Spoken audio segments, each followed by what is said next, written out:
Hello friends, आज हम जिस बुक की बात करने वाले हैं उसका नाम है सवाल ही जवाब। ये बुक मेरे पास काफ़ी पुरानी है और ये मुझे मेरे गुरुजी ने दी है, तो इसकी हालत कुछ ऐसी हो रही है खस्ता। इस बुक कुछ काफ़ी काम की है। तो ये है नेटवर्क मार्केटिंग में हाथ तक कैसे पहुँचे। तो चलिए आगे बढ़ते हैं। इसका पहला लॉ, सफलता एक खेल है। आप जितनी अधिक बार इसे खेलेंगे उतनी ही अधिक बार आप जीतेंगे। मतलब क्या है कि अगर हम कोई काम को बार बार बार बार बार बार अगर हम खेलना शुरू कर दें किसी खेल को, तो एक टाइम के बाद हम उसमें परफेक्शन तक पहुंच जाते हैं। शुरुआत में हम फेल हो, लेकिन एक बार ट्राई किया नहीं हुआ, 2 बार ट्राई किया नहीं हुआ, 3 बार किया नहीं हुआ, 5 बार किया नहीं हुआ, 10 बार किया नहीं हुआ, 11वीं बार में हो गया, है ना। तो सफलता एक खेल है। किसी भी काम को एक खेल की तरह समझो कि हाँ जी, उससे पहले अगर कोई भी हम खेल खेलते हैं तो क्रिकेट खेलते तो उसके अंदर पहली बॉल पर छक्का नहीं रहता। जब शुरुआत में बैट पकड़ना सीखते हैं तो भाई काफ़ी टाइम हम बैट पकड़ने में लग जाते हैं कि बैट कैसे पकड़ा जाता है। उसके बाद बॉल को समझ रहे हो कहाँ आ रही है, कहाँ से उसे हिट करना है। तो अगर हर काम को अगर हमें खेल की तरह देखना शुरू कर दें और जीत मतलब जो छक्का मारना है हमें उसे हम जीत समझें, तो हमें ये भी समझ में आ जाएगा कि हाँ जी, हमें इससे पहले कई बार असफलता का सामना करना पड़ता है। असफलता कुछ नहीं होता, वो सिर्फ एक प्रयास होता है। प्रयास के कुछ प्रयास हमारे रिजल्ट देते हैं, कुछ नहीं देते हैं। जो रिजल्ट नहीं देते, मान लो आपने एक तरह से बॉल हिट करने की कोशिश करी, वो नहीं हुई, तो दूसरे तरीके से प्रयास करो। अरे इसे हमें खेल बना दिया जाए तो मैं समझता हूँ कि कोई भी इंसान कभी भी किसी फेलियर से डरेगा नहीं। हम फेलियर को अपने दिमाग में इतना बड़ा चढ़ाकर मान लेते हैं कि पता नहीं वो सच में लोगों को तोड़ देता है। कि आपको कभी इस बात का दुख हुआ सबसे इतना ज़्यादा कि आप के क्रिकेट मैच में गए और आप पहली बॉल पर आउट हो गए? इतना दुख तो कहीं नहीं हुआ हो कि हाँ जब 5 7 10 साल तक बैठे रहे हूँ या 5 दिन तक बैठे रहे हूँ, अरे एक मैच आउट हो गया, दूसरे में और सेंचुरी मार जाएंगे। तो बात यह है कि अगर आपको सफल होना था वो बार बार ट्राई करते रहना है। तो इसमें क्या कहा कि सफलता एक खेल है और आप जितनी बार इसे खेलेंगे और जितनी बार आप ट्राई करेंगे उतनी ही बार आप जीतेंगे। ठीक है ना। अगर कोई इंसान पहली बार में आउट हो जाए, पहली बार उसने खेलना स्टार्ट किया, पहली बार मान लो आउट हो गया और दोबारा वो खेलने का ट्राई ही ना करे, तो उसके अंदर हुआ क्या? तो एक बार फेल ही हो गया ना, जीतने की गुंजाइश कहाँ बची? नेक्स्ट टाइम ट्राई करता तभी तो पता पड़ता कि हाँ जी करेगा नहीं। अब सपोज किया वहीं पर एक बंदा है, पहली बार आउट, दूसरी बार फिर आउट, तीसरी बार बना गया रन, चौथी बार आउट, 5वीं बार फिर रन बना गया, 6ठी बार फिर बना गया, 10वीं बार फिर कर गया। तो जहाँ किसी इंसान ने एक बार ट्राई करने पर काम छोड़ दिया, या किसी ने 10 बार ट्राई किया, उसमें 5 6 बार वो जीत गया। तो जीतेंगे तब जितनी बार आपको जीतना चाहते हैं उससे कई गुना ज़्यादा वो प्रयास करने पड़ते हैं। और ये इसमें कहा है कि जितनी सफलता खेल है और आप जितनी अधिक बार इसे खेलेंगे उतनी अधिक बार आप जीतेंगे। जितनी अधिक बार आप जीतेंगे, अब जैसे ही पहली बॉल पर एक बार छक्का लग गया, एक बार आपने हिट कर दिया, उतनी अधिक सफलता से आप इसे खेलेंगे और फिर आपका जो कॉन्फिडेंस बढ़ जाएगा, आपको समझ में आएगा कि चीज़ें किस तरीके से काम करती हैं, बॉल किस तरीके से आती है, किस तरीके से हिट करना है, फिर आपको एक अंदाजा लग जाएगा। अब मान लो पहला छक्का लगा 5 बॉल के बाद या 10 बॉल के बाद, तो अगला छक्का 10 बॉल नहीं लेगा, वो हो सकता है 5 में लग जाए, 6ठे में लग जाए। जब वो लग गया तो हो सकता है दूसरी में लग जाए, फिर तीसरी में लग जाए, हो सकता है फिर बार बैक टू बैक लगे, हैट्रिक लगे। ठीक है ना। तो जितना अधिक हम प्रयास करते हैं उतनी हमारी संभावना बढ़ती जाती है किसी खेल को जीतने की, और जितनी बार हम जीतते जाते हैं उतनी अधिक संभावना बढ़ जाती है कि हम अगली बार जब भी खेलेंगे उसमें जीतेंगे। तो सारा खेल संभावनाओं का होता है, प्रोबेबिलिटी का होता है। ठीक है। और इस नियम को नेटवर्किंग में अपनाएं। कैसे अपनाना है? जो पहला नियम है वो है ज़्यादा से ज़्यादा लोगों से मिलें। यह सबसे महत्वपूर्ण नियम है। जिसके पास भी सुनने की फुर्सत हो उससे बात करना शुरू करते हैं। नेटवर्किंग के अंदर होता क्या है कि हमें ज़्यादा से ज़्यादा लोगों के साथ कनेक्ट करना पड़ता है, जुड़ना होता है। और जिन लोगों से हम बात करते हैं उनमें से कुछ लोग होते हैं जो कि हमारे साथ जुड़ जाते हैं, ठीक है ना। इस मामले में घमंडिया बहानेबाज ना बने। और हमें जब लोगों को जोड़ना है तो हमें ज़्यादा से लोगों से मिलना होगा। तो इसी के मामले में एक और था, कहते हैं कि इस मामले में कभी घमंडी ना बने कि हाँ जी मेरा स्टेटस ये है और मैं इस स्टेटस से नीचे के लोगों से नहीं मिलूंगा। या बहानेबाज, क्या जी मैं यहाँ पर हो, ये लोग यहाँ के हैं तो मैं इनसे नहीं मिल सकता, ये बहानेबाजी है। बहानेबाज ना बना। जो अच्छे संभावित ग्राहकों को छाट कर नकारने का प्रयास करता हो, ठीक है ना। अगर संभावित ग्राहकों की सूची पर नजर दौड़ाते वक्त आप यह सोचने लगे ये ज़्यादा उम्र वाला है, ये ज़्यादा युवा है, और ठीक है ना, जो हम बहाने बनाते हैं लोगों से ना मिलने के, तो सब बहाने क्या होते हैं कि सर इसकी एज ज़्यादा है, ये करेगा नहीं तो सब मिलेंगे भी नहीं, इसकी एज बहुत कम है, ये भी नहीं कर पाएगा इसलिए हम करेंगे, इससे मिलेंगे नहीं, ये ना पैसे बहुत ज़्यादा कमाता है, इसे ज़रूरत ही नहीं है तो इससे नहीं मिलेंगे।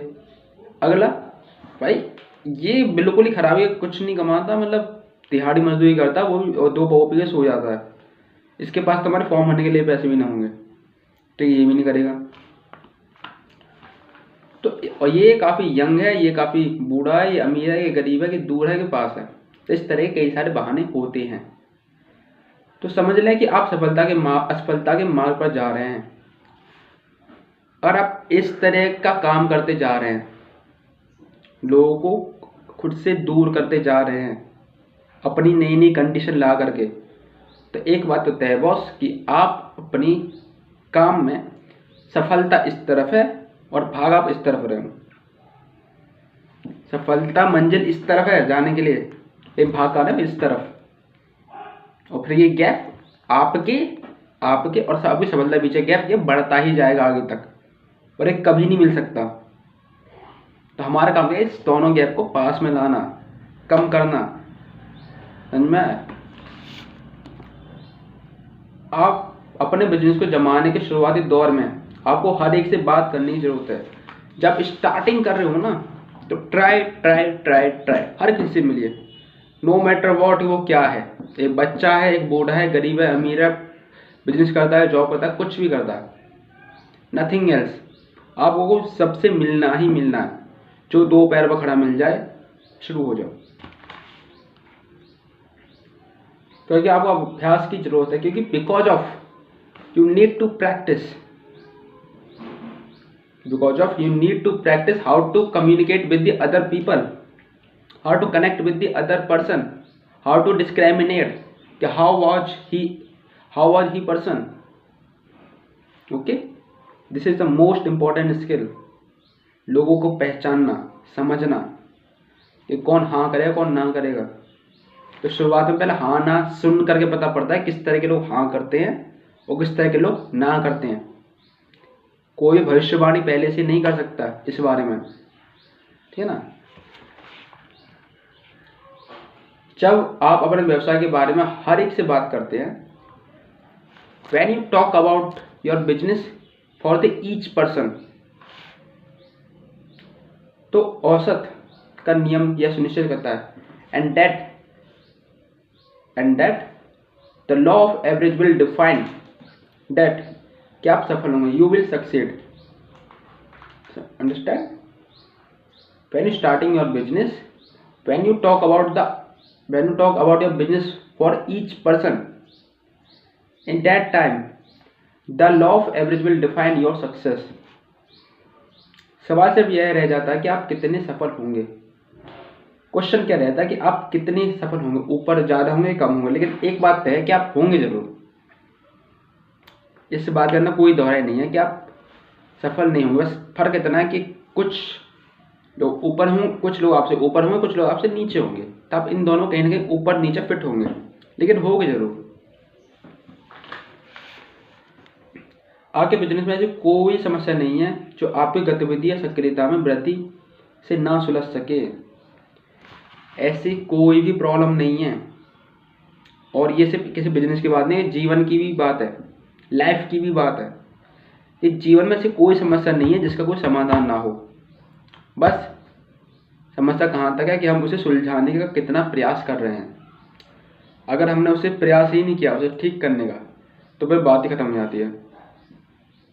ठीक है। और अगर हमने अपने प्रयास के अंदर वृद्धि करते गए, try try try try try try, तो एक टाइम ऐसा है कि हाँ जी वो समस्या सुलझ जाएगी।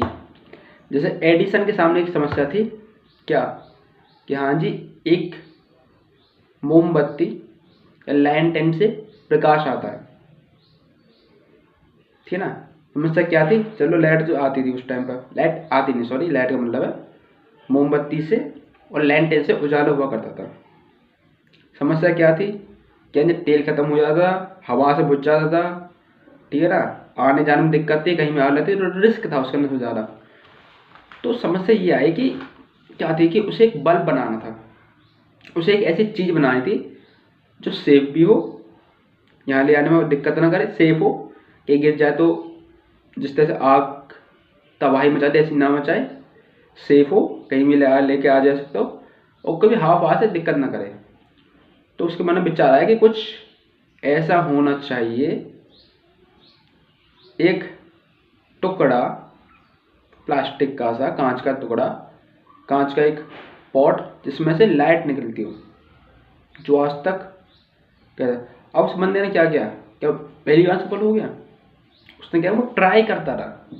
एक बार ट्राई किया नहीं बना, 2 बार किया नहीं किया, 50 बार किया नहीं बना, 100 बार किया नहीं बना, 11 बार किया नहीं बना, फिर 9,999 बार ट्राई किया नहीं बना, तब 10,000वीं बार ट्राई किया ना तब बना। वो इंसान जीता जागता एग्जाम्पल है इस बात का कि हाँ जी कि प्रयास कितने मायने रखते हैं और एक ना एक समय पर सफल होते हैं।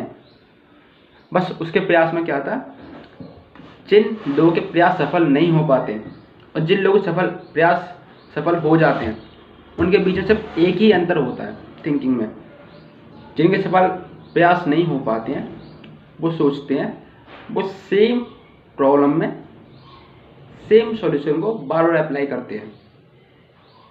मतलब और कोई एक तरीका काम नहीं किया उनका, तो क्या करेंगे उसी तरीके को बार बार दोहराएंगे। देखो वो ये नहीं समझते कि यार उन्होंने अपनी समस्या को सुलझाने का जो तरीका है अगर वो नहीं बदला तो समस्या ज्यों की त्यों बनी रहेगी। और जो जिनके प्रयास सफल होते हैं वो ये भी जानते हैं हाँ जी मेरा और एक तरीका काम नहीं किया तो इसका मतलब ये नहीं कि मैं फेल हूँ, इसका मतलब है कि मेरा तरीका फेल है, मुझे अपने तरीके बदलने हैं। अगर मैंने अपने तरीकों में बदलाव किया तभी कुछ बदलेगा, अगर मैंने कुछ नहीं बदला तो कुछ नहीं बदलने वाला। तो ये होता है main difference in between the person who have succeed and the person who can't be succeed. Okay. अगर आपका व्यवसाय उतनी तेजी से बढ़ रहा है जितना आप चाहते हैं तो आप कुछ ना करें, सिर्फ अपनी सक्रियता बढ़ा दें।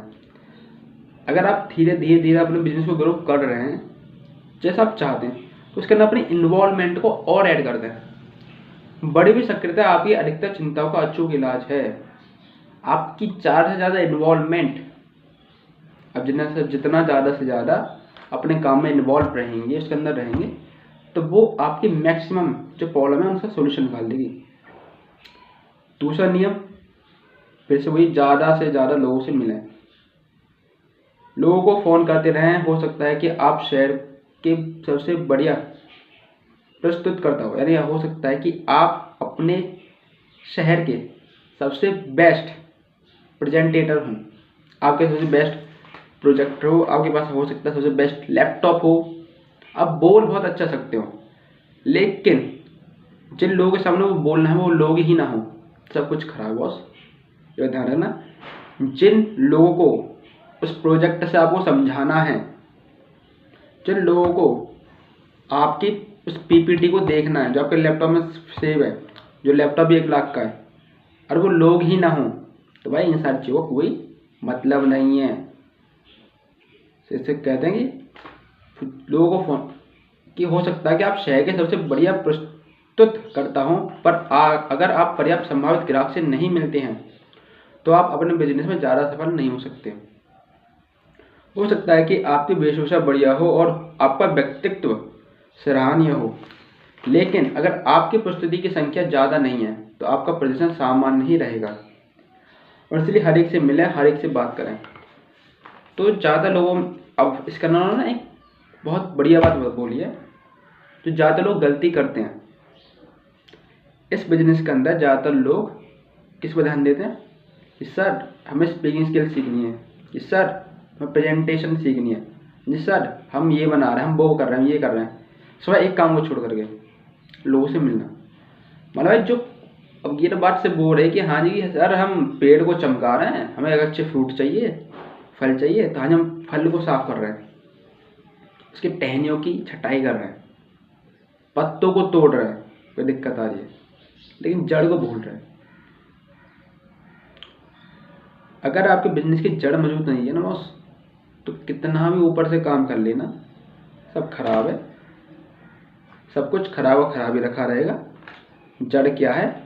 मैक्सिमम लोगों से मिलना, समझ में आया ना? तो ध्यान उस पर देना। तीसरा नियम यही है, ज़्यादा से ज़्यादा लोगों से मिलें, मतलब मिलो मिलो मिलो।